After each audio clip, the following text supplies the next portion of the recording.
Bismillahirrahmanirrahim. Assalamualaikum warahmatullahi wabarakatuh. Alhamdulillahi salatu wassalam alaika wal ali ayya khairul anam rabbun karim wa anta dzul bin azim fasfa'lana indal karim. Ya ayyuhal ghausus salamullah alaika rabbini bi'idnillah wandur ilayya sayyidi bin nadra musilatin di hadratin aliyah amma ba'du. Bapak Ibu hadirin jamaah zuhur yang dirahmati Allah. Pertama, marilah kita panjatkan syukur kehadirat Allah Ta'ala karena di siang hari ini kita bisa melaksanakan sholat zuhur berjamaah dalam keadaan sehat walafiat. Kedua kalinya, sholawat beserta salam semoga tetap tercurahkan keharibaan Nabi besar kita Muhammad Sallallahu Alaihi Wasallam yang kita nantikan syafaatnya. Mudah-mudahan semua yang hadir di majelis ini besok mendapat syafaatnya. Amin Allahumma amin. Bapak Ibu hadirin yang dirahmati Allah, di siang hari ini saya akan menyampaikan di bulan suci Ramadan ini orang-orang yang rugi di bulan suci Ramadan. Kenapa bisa rugi dan siapa saja orang yang rugi? Pertama adalah orang yang tidak mau beribadah dan orang yang tidak mau berpuasa di bulan Ramadan tanpa sebab dan tanpa ada udzur. Sehingga mereka mengabaikan bulan suci yang mulia ini. Saya sebenarnya sedih melihat anak-anak muda yang saat ini sedang nongkrong misalnya. Kemudian tanpa arah, tanpa tujuan, kemudian ia melakukan hal-hal yang tidak beribadah kepada Allah, maka hal ini dia termasuk orang dan anak-anak yang rugi. Ini adalah menjadi tanggung jawab orang tua. Untuk itu orang tua mohon dengan kesadaran tinggi untuk mengingatkan dan menjaga anak-anaknya, utamanya untuk beribadah di bulan suci Ramadan ini. Biar kenapa? Biar tidak rugi di kemudian hari. Yang jelas kalau tanpa ada udzur mereka tidak beribadah, tidak berpuasa, tentu mereka akan rugi di bulan suci Ramadan.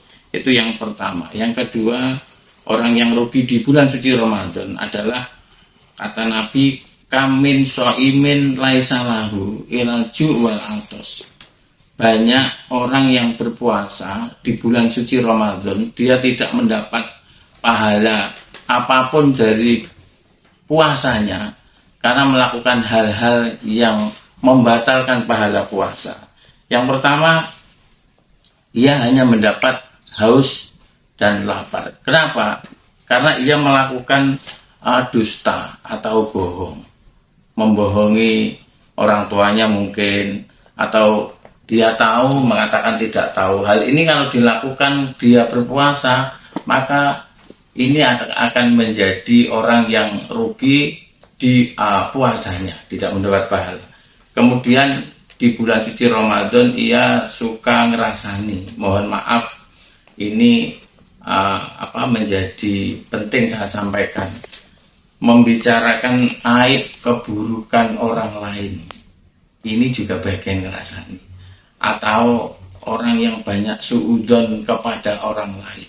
Kalau orang yang banyak suudzon kepada orang lain itu sebenarnya banyaknya kebohongan yang ada pada dirinya. Maka hati-hati di bulan Ramadan ini untuk tidak membicarakan aib dan keburukan orang lain, karena kalau itu kita sampaikan maka tentu kita akan hanya mendapat haus dan hanya mendapat lapar.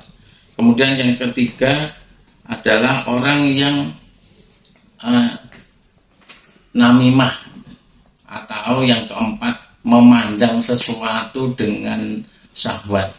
Jadi kalau memandang mata ini tidak bisa takdim, tidak bisa tunduk, kemudian dia memandang sesuatu yang tidak pantas dipandang, baik itu di HP misalnya, atau di swalayan ada gadis yang jalan menggunakan pakaian yang tidak pantas pakai dilihat, kemudian sampai syahwat, maka ini juga bagian dari membatalkan nilai pahala puasa. Barangkali puasanya tetap sah, tapi nilai pahalanya yang hilang. Maka itulah pentingnya kita memiliki ilmu di bulan suci Ramadan.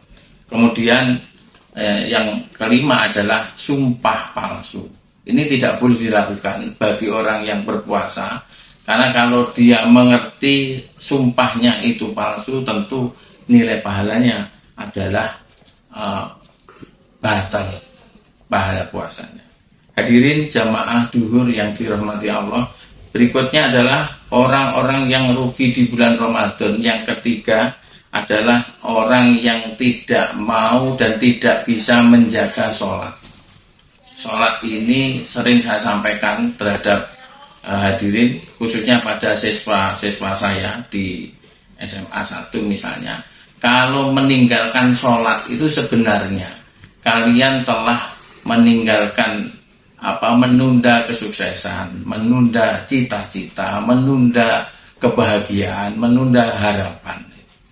Kalau meninggalkan sholat wajib satu saja, tentu itu sudah menunda seperti itu. Tetapi kebalikannya, ketika kita bisa menjaga sholat, maka kebalikannya, bahkan jodohnya, rezekinya, kebahagiaan, kesuksesan, keberhasilannya dipercepat oleh Allah, dipermudah oleh Allah.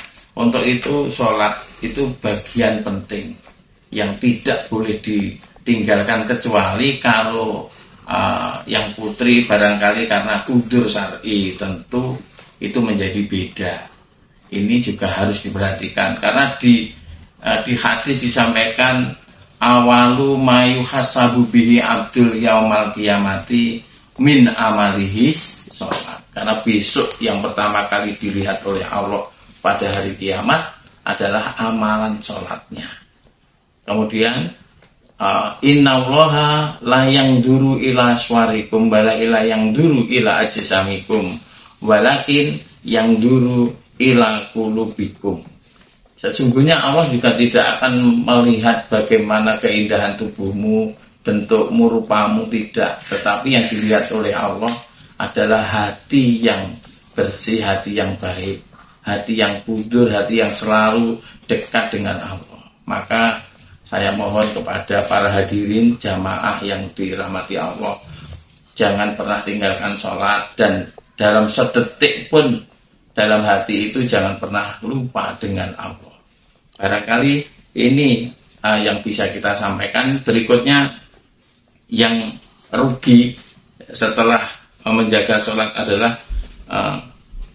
mohon maaf saya ulangi, yang kemudian sholat ini, kalau sholat tarawih tidak bisa menjaga sholat, orang yang meninggalkan sholat tarawih, itu saya ulangi, orang yang meninggalkan sholat tarawih itu sebenarnya mereka adalah rugi. Sholat tarawih itu nilai pahalanya setara dengan orang yang sholat semalam suntuk, beribadah semalam suntuk. Tetapi ini jauh lebih tinggi sholat sunnah badiatan isya. Jadi sholat sunnah badiatan isya itu nilainya jauh lebih tinggi dibanding sholat tarawih itu sendiri. Maka jangan, saya berharap untuk tidak meninggalkan sholat sunnah badiatan isya. Jadi sholat sunnah badiatan isya dilanjutkan dengan sholat tarawih. Pak, insya Allah kalau melakukan itu nilai pahalanya adalah berlipat-lipat, apalagi ini di bulan suci Ramadan. Demikian mungkin yang bisa kami sampaikan. Sebenarnya saya ingin menyampaikan pantun ya. Kemumu di dalam semak, jatuh melayang seleranya. Meski ilmumu setinggi tegak, tak sembahyang apalah gunanya. Mudah-mudahan bermanfaat. Saya sampaikan. Billahi taufiq wal hidayah. Assalamualaikum warahmatullahi wabarakatuh.